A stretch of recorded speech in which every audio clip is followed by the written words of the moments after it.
কদিন পরে এই আয়াতগুলো কেন পড়ছি আমি? কদিন পরেই আসবে 1 জানুয়ারি, এই জন্য আয়াতগুলো পড়ছি। সব আনন্দ ভালো, তবে আনন্দটা একটা সীমার মধ্যে করতে হবে। অবশ্যই সবারই একটু মন চায় একটু আনন্দ করি, তোমার নবীও আনন্দ করেছে, এমন না যে নবী আনন্দ করেনি। সবসময় আল্লাহ আল্লাহ করবো, আমাকে কিন্তু আনন্দ করার শখ হয় না?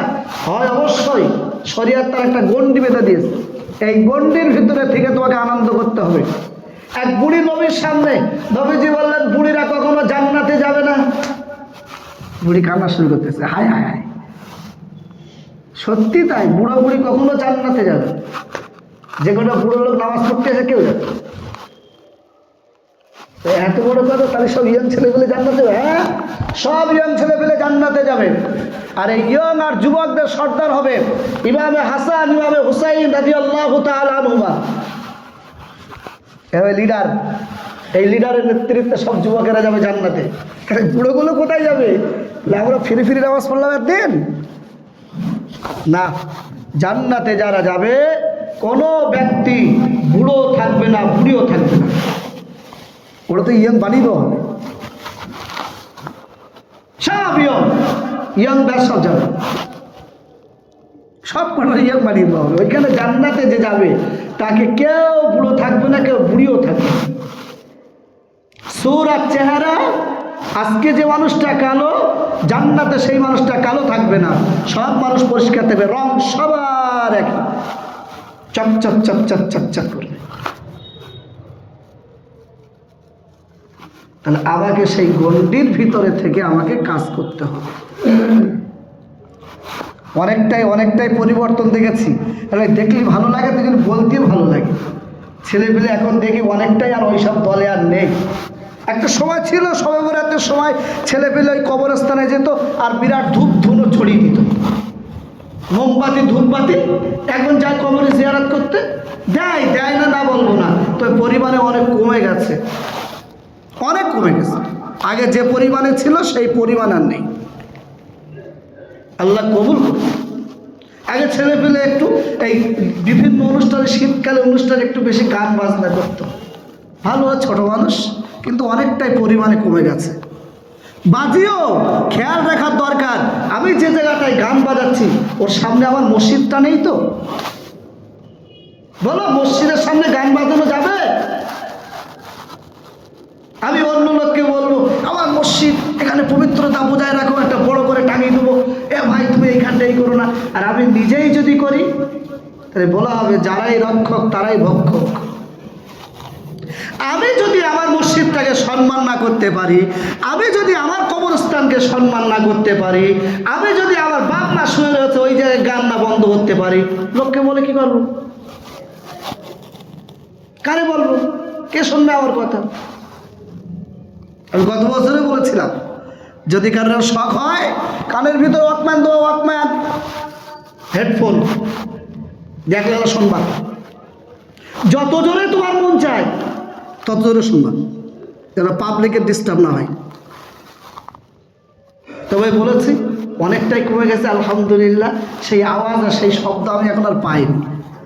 তারপরে মনে করিয়ে দিচ্ছি আবার, যদি শরিয়াতকে ভালো লাগে, আল্লাহর রসুলকে যদি ভালো লাগে, মনে হয় আমি শরিয়াতে বিশ্বাসী, যদি মনে হয় আমি একজন মুসলিম, আমি মুমিন, আমি আমার আল্লাহকে ভালোবাসি, আমি আমার নবীকে ভালোবাসি, নবী যে জিনিসটা নিষেধ করেছে আমি ওটা করবো না। তো না, তুমি বাজাও একটু, নজরুল সঙ্গীতটা বাজাও তো দেখি, রবীন্দ্রসঙ্গীতটা বাজাও তো দেখি, তোমার বক্সে তো এই গানগুলো চলে না তো, অসভ্য, বর্বর, নোংরা, ডিজে, কি শুধু ঢ্যাস হয়, গানই বলে না একবার।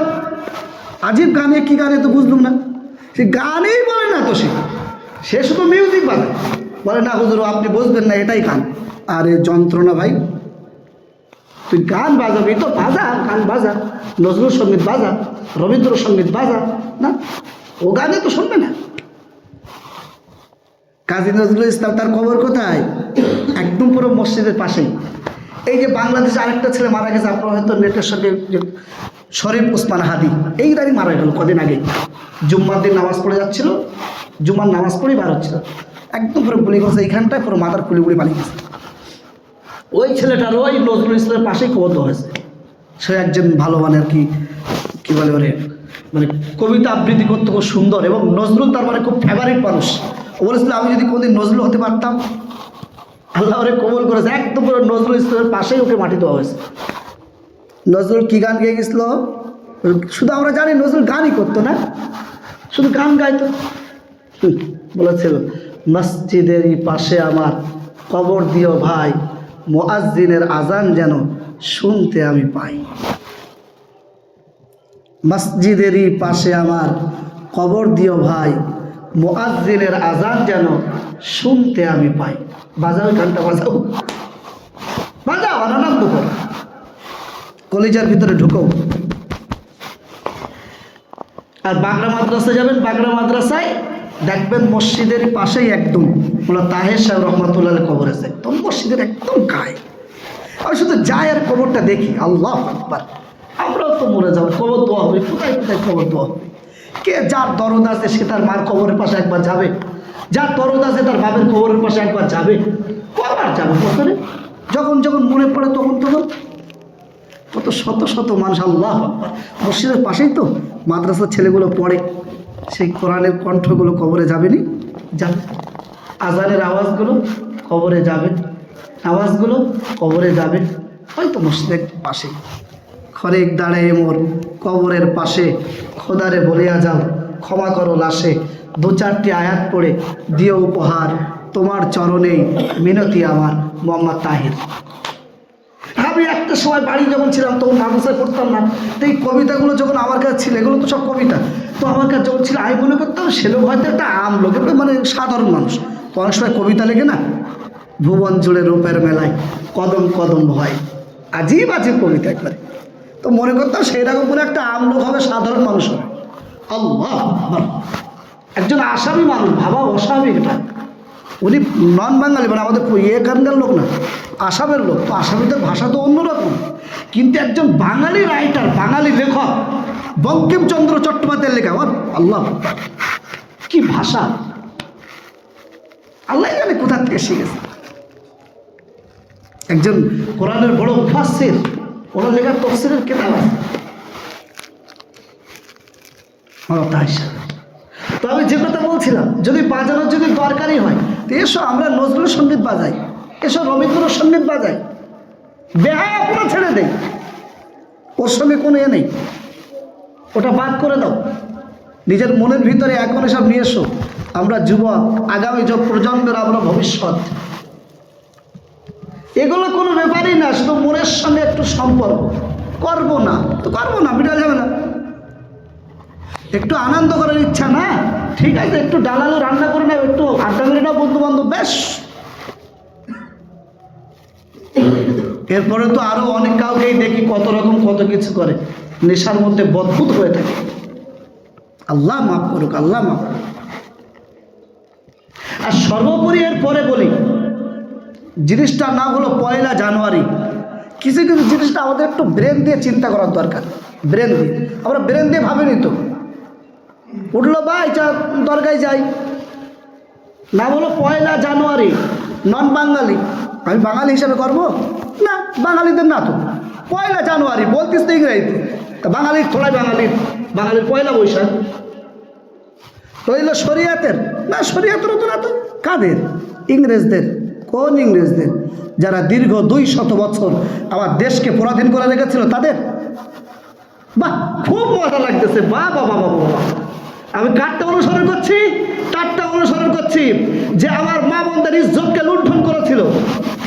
কার অনুসরণ করছি আমি, কারটা বাবা দিচ্ছি আমি, যে আমার নিরপরাধ মানুষ অকাতরে গুলি করে মেরেছিল, জেলের ভিতরে বন্দি করে রেখেছিল, যুবকদেরকে দাস বানিয়ে রেখেছিল, গোলাম বানিয়ে রেখেছিল, দীর্ঘ 200 বছর আমার দেশটাকে গিলে গিলে খেয়েছিল। আমি তারে বাবা দিচ্ছি। বা এর থেকে মহা অপরাধ আর কি হতে পারে আমার জানা নেই। আমি কারো ভালো বলছি, আমি তো নিজেই বুঝতে পারছি না কার অনুসরণ করছি আমি। তাই বললাম যে জিনিসটা করবো একটা ভেবে চিন্তে করি। আমি একজন ভারতীয়, একজন বাঙালি হিসাবে 1 বৈশাখ অবশ্যই আমার আনন্দনীয়, আমার কলমের জিনিস, আমার দিলের জিনিস। আমি একজন মুসলিম, আমার জন্য 1 মুহররম অবশ্যই আমার বাৎসরিক দিবস। কিন্তু পয়লা জানুয়ারি কোন ক্যাটাগরি আমি তো বুঝলাম না। করতে গেলে বলতে হবে এই যে ওরা মেরেছে মারুক, ঠিকই আছে, ভালো, কোনো অসুবিধা নেই, আমরাও সাপোর্ট করছি। এবার আগামী দিনে ওর কাছে তো আমরা যাবো, এই বলতে হবে, এই ছাড়া কি বলবো? আল্লাহ খেয়াল করুন। এই জন্য আমার যুবক ভাইয়েরা যারা আমার এই আওয়াজ শুনছো, আমি বলছি না কাউকে করে, কিন্তু মানা করিনি, আমি শুধু একটু ভাবতে বলেছি যে আমি যেটা করছি কোন হিসাবে করব, আর যদি করি কোন পর্যায়ে করব, কতটা আনন্দ করব আমি, তারও একটা কিন্তু লিমিট আমাকে রেখে করতে হবে। অবশ্যই এইটা আমি খেয়াল রাখবো যে আমি যেখানটায় আমার বক্সটা বাজাচ্ছি সেটা আমার মসজিদ থেকে কতটা দূরত্বে। আর তুমি যদি কারোর কথা না মানতে চাও সেটা তোমার ব্যক্তিগত ব্যাপার, অবশ্যই না মানতে পারো। আমার মসজিদে ওই আওয়াজটা যাচ্ছে না তো, নামাজিরা ওই আওয়াজে কষ্ট পাবে না তো? কবরস্থানের পাশে আমি বাজাচ্ছি নি তো, এখানে আমার বাপ শুয়ে আছে, আমার মা শুয়ে আছে। আজকে একটা কবরে যে মানুষটা শুয়ে থাকে কতটা কষ্টেই থাকে,